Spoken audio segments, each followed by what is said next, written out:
Hi everybody, welcome back to this week's My Weekly Raje Fix. Hope everybody's doing well. I just want to dedicate this week's fix to a family friend, Rabbi Dovid Winiarz, of blessed memory, who passed away in a tragic car accident on his way down to Baltimore to reach out to his fellow Jews, bring them closer to Hashem. Unfortunately, he's no longer with us, but Hashem should hopefully console his wife and his 10 children and his grandchildren. May his memory be a blessing for us.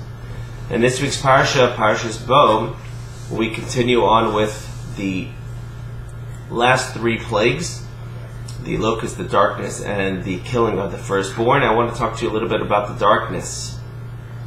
The darkness descended the Egyptian people, and it was a darkness that was much darker than we have at night.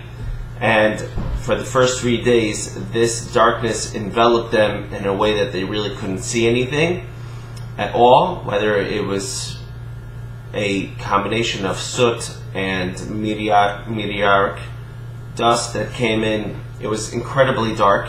And the last 3 days, it was so dark and it was so intense that they actually couldn't move. It was actually a living death for them.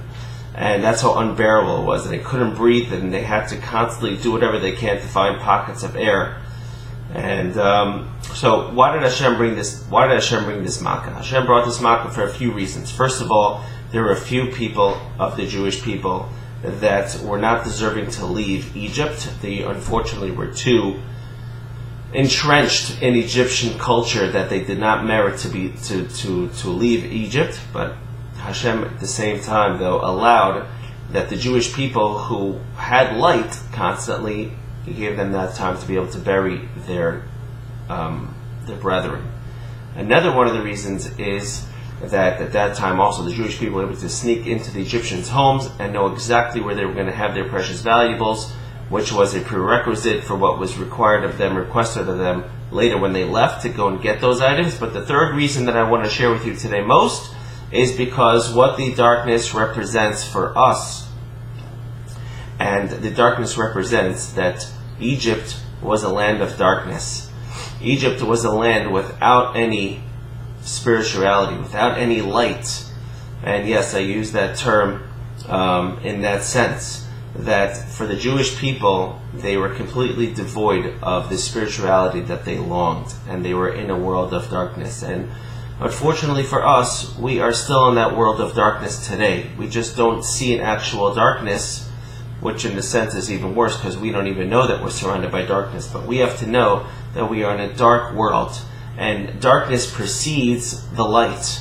The night comes first, and then the day comes, which is a symbol for us that first Galus comes, first the exile comes, and then ultimately Mashiach comes, when we will actually really be able to see, and we will have much clearer glasses than the ones that we have now.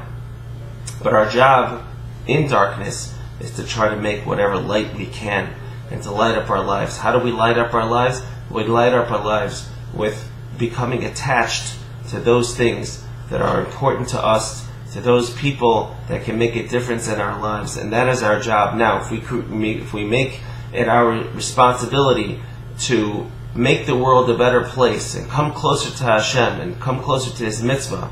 Ki ner mitzvah v'Torah or. Because a mitzvah is a candle and the Torah is a light. And it's our job, our duty, while we are in this exile, to light it up as much as we can for ourselves and for our Jewish brothers. And that is exactly what our friend David Winiarz was trying to do.